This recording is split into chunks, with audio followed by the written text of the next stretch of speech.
Hi friends, இன்றைக்கி கொஞ்சம் எல்லாமே கெஸ்ட்டோடு வெளியில் போயிட்டு வந்ததுனால அவ்வளோவா இன்றைக்கி பிங்கியே காட்ட முடியல.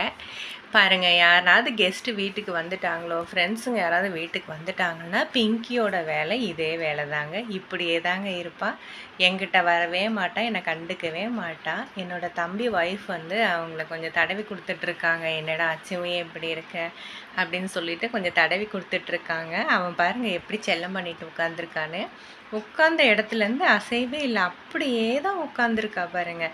நானுமே வந்து இந்த மாதிரியெல்லாம் தடவி கொடுத்துட்டு இருந்தேன்னா கொஞ்ச நேரம் தான் உட்காருவான். அப்படியே பார்த்துட்டே இருப்பான். பார்த்துட்டே இருந்து எப்படா விடுவாங்கன்னு சொல்லிட்டு ஒரே ஓட்டமாக ஓடிடுவான். ஆனால் இன்றைக்கி அப்படி பண்ணவே இல்லை.